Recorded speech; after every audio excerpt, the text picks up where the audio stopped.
I remember my first conversation with you was all about the exciting world of data capture and point of sale. So before we jump in, what exactly that is, can you tell us a little about yourself?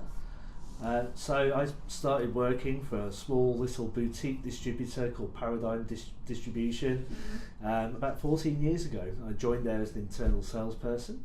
Then after a few years, Ingram Micro was looking to expand into the data capture and point of sale space, and they acquired that business, and I moved across to Ingram with that acquisition in about 2008.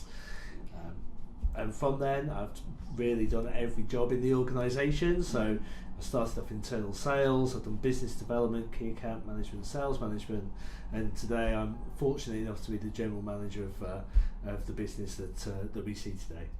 Brilliant. So what does DC POS, data capture, point of sale, mean to your role?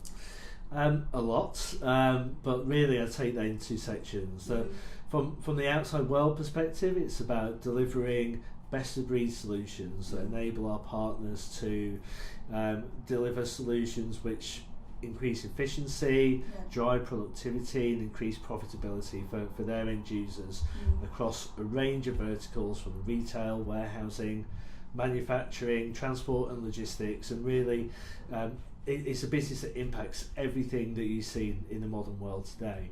From a more internal perspective, it means an amazing community of people that I have the pleasure of spending my time with every day.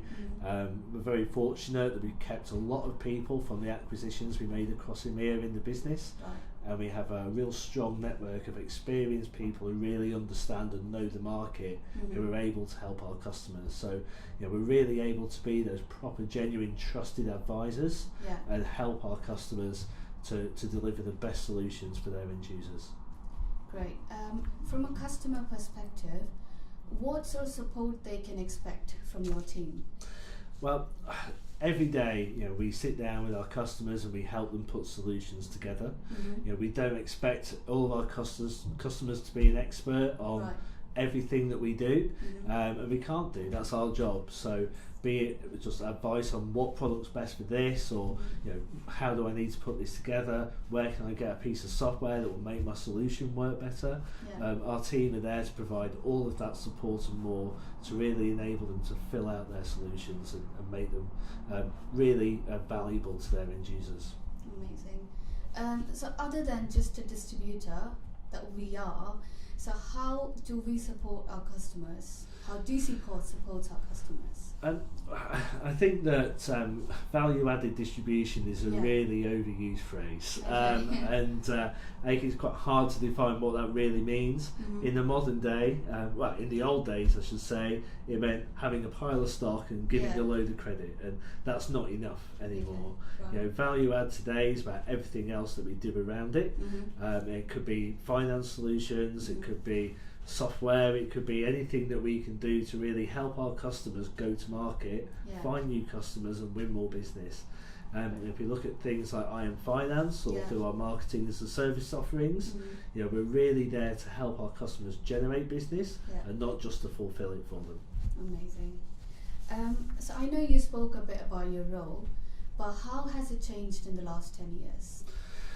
Well, when we first started off within Ingram, we were really a data capture distributor and not a point of sale distributor. So one of our customers famously called us Ingram Micro DC No POS for several years. So the biggest change for us has really been growing out that point of sale portfolio. So it's now a really significant part of our business. Our second largest vendor last year was a point of sale vendor, and we expect that to continue. In terms of the market itself, we've seen a real change from people needing to do things, and as we see the rise of automation, we'll see much more self-service, kiosk sort of applications in point of sale, and much more real-time data requirements. So when I first started, people would walk around with a handheld device and scan some barcodes and type some data in and plug it into a cradle and download it into their system. Now in the modern age, with everything powered by the cloud, with real-time insights and real-time information, but delivered by people, and that's a key thing that we're seeing in the market now. It's way forward, isn't it? Yeah. Great. My next question, you'll have to brace yourself. Okay. Are we ready for Brexit? Well, I don't think anybody's fully ready for Brexit, but we're as ready as we can be, I think, is the best answer to that question. So when we started looking at this around a year ago now, we wanted to make sure we had a solution that maintained everything we had today and enhanced it in whatever situation there was. So, you know, to in case of a no deal Brexit, we've ensured that we've got a stock of around about 1,000 SKUs, somewhere around €4.5 million of inventory in our UK warehouse to enable continuity of supply, whatever should happen. On top of that, we've maintained access to our pan-European stock holding of around about $100 million of inventory, which we can access at any time in the same way we can today, and that will continue whatever happens. So it's really a best of both worlds situation, where we have access to local inventory for immediate demand, but still access to the full depth and breadth for those projects where, you know, it's important that we keep the whole range of SKUs available to the market. Brilliant. Okay. Just a final question. So where do you see the point of sale and data capture market in the next 5 years?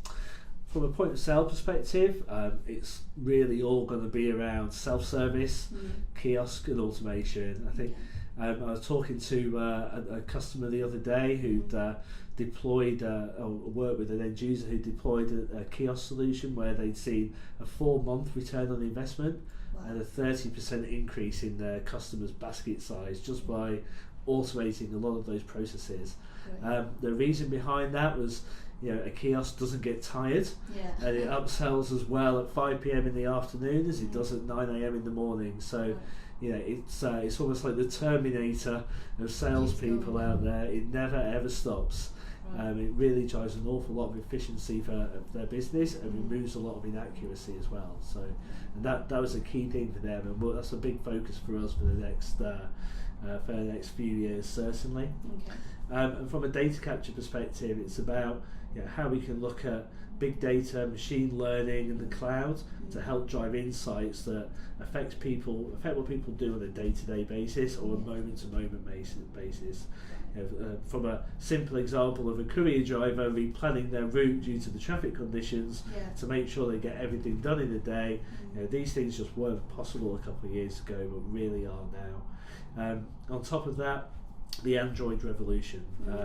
Our market was very heavily Windows dominated, and with the Windows mobile operating systems going past end of service life next year, it was a huge opportunity for partners to migrate their existing install bases to Android, and in doing so really embrace a lot of the change in the market where we see people wanting the same level of usability and the same sort of interactivity that as they get with their work devices as with their personal devices, their smartphones, and even their PlayStations in some case, where, you know, work should be less of a task and a bit more fun, I think. And I think Android offers an opportunity for people to do that.